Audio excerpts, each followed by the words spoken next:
In certain ways, the last two games for the Cavalier men's basketball team have been like the show The Sopranos. Most of the series, pretty good. The ending, not so much. There's also a tornado watch here until 9 o'clock Central Time. We'll hope that holds off, most particularly that last one, because if I left here without seeing a tornado, I'd be okay with that. It was a 10-day, 6-game road trip in which the Cavaliers played in 4 different time zones and covered more than 11,000 miles. But tonight, Virginia returns here to John Paul Jones Arena for the first time since November 15th. The glasses half full approach would be to tell you that the Cavaliers have now held opponents to less than 50 points in 3 straight games. The first time that's happened since the 1948-49 season.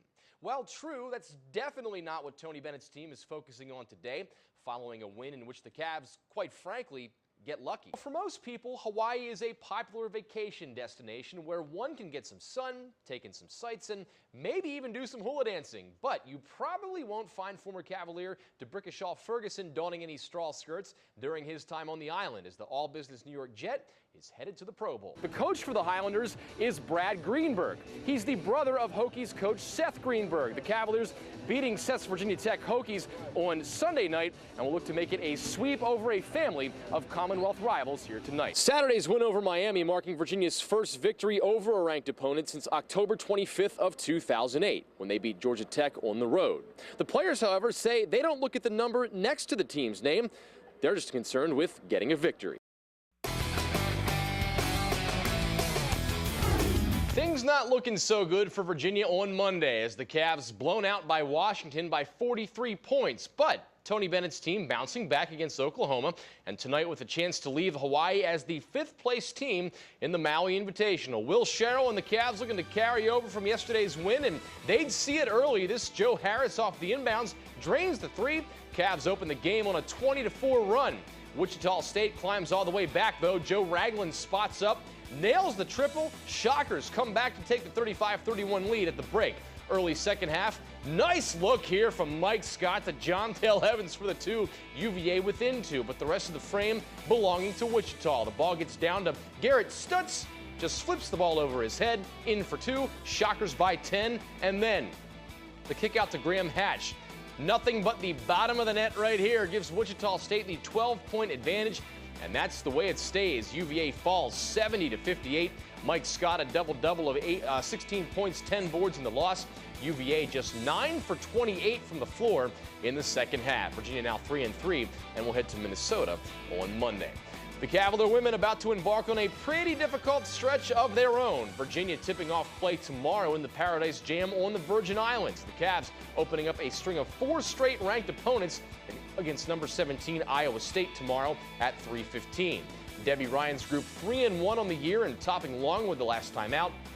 Virginia 0-1 against ranked opponents on the young season, falling at 4th-ranked Tennessee last week. Now, Virginia football has not won a road game in 2010 and cannot qualify for a bowl, but right now the Cavaliers' sole focus on ruining Virginia Tech's final home game of the 2010 season.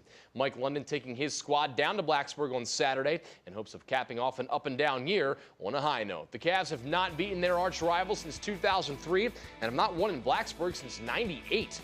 These seniors will hope to go out with the upset win over the 13th-ranked Hokies come Saturday. Keith Payne practicing yesterday and today and appears in line to take the field this weekend after missing Boston College with a lower leg injury. The Wahoos say that a win on Saturday would be a great way to send off the seniors and a solid building block for the future.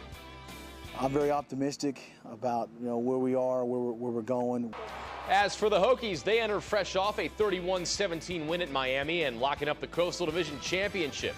After an 0-2 start, Frank Beamer's group has rattled off 9 straight wins and is a perfect 7-0 in ACC play this season.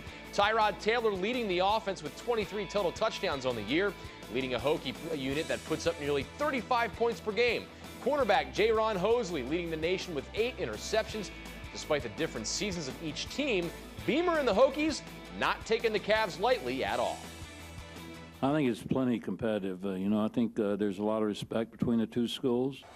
And then finishing up on the high school gridiron, Buckingham has its sights set on a Region B championship, but must get through Gretna to do so. The Knights traveling to Gretna for the region title game this Friday at 6. Buckingham topping Clark in the regional semifinal by a 7-0 count in a defensive battle. Knights entering this game with a 10-1 record. So last team on our area playing, see how they do, looking for a trip to the state semis. Looking forward to it. Yep. Thanks, Mark. Sure. Thanks. Back in 2 minutes. Candy Comer has been the director of golf operations at Glenmore Country Club for 14 years and teaches some of the area's best golfers. In order to maximize performance, she uses a system used by many professionals, and that is unique to Glenmore in this area. I use a lot of video. I have the V1 system, which basically I can video your golf swing, break down your golf swing, and then actually email you your golf swing, the summary of your lesson at the end of it. To demonstrate the system, Candy will give a lesson to a guy who sure could use the help. PGA bound. Me. Candy starts by analyzing my swing, making a quick correction to my posture, and watches me hit a few golf balls.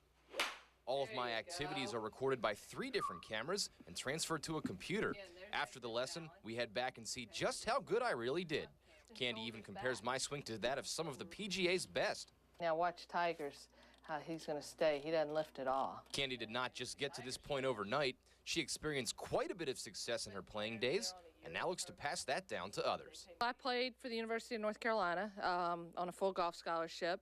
I played on the United States Curtis Cup team, which is probably the highest honor you can receive as an amateur.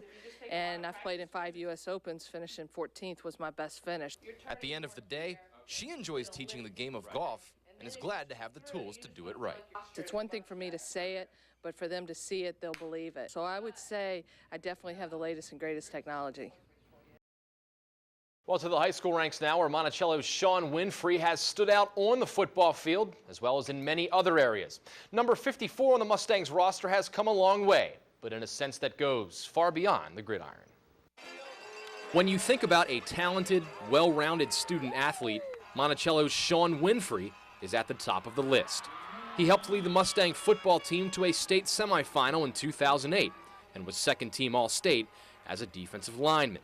He's also a state runner-up in wrestling, going 40-2 his senior year. Sean's also an excelled violinist, but things have not always been this good for the Monticello senior. He was walking down the street and this random car just pulls up and starts grabbing me. I'm like, what's going on? And Mom and Dad's just standing there, there's nothing they can really do. So I'm kicking and screaming like, what are you doing?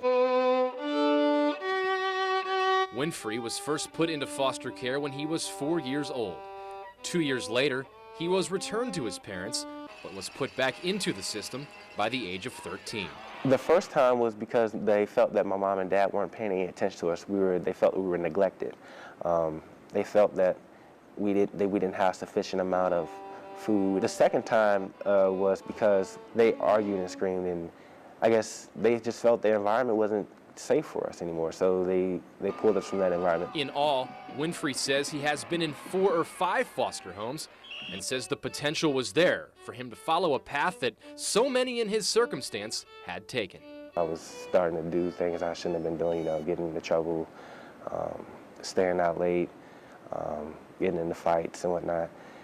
But a lot of that changed once I, kind of matured. He's never used that as an excuse or a crutch for anything, or even on the contrary, as a driving force. I mean, I think that's something that he lives with and has been able to overcome and make the best of the situation. After things took several turns for the better in the Charlottesville schools, Winfrey came to Monticello, discovered football, and continued his path in the right direction. He came to us as a very raw football talent, having never played the game, and developed in the last 3 years into an all-state defensive lineman. I just didn't focus on the things that was holding me back. I just let go. My 11th grade year was my expansion year. I grew a lot mentally. Sean says that his upbringing was not an easy one, but it's his attitude that allows him to be successful.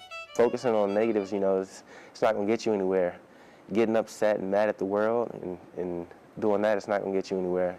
The only way to move forward is to forgive people for the things they've done and to move on with your life.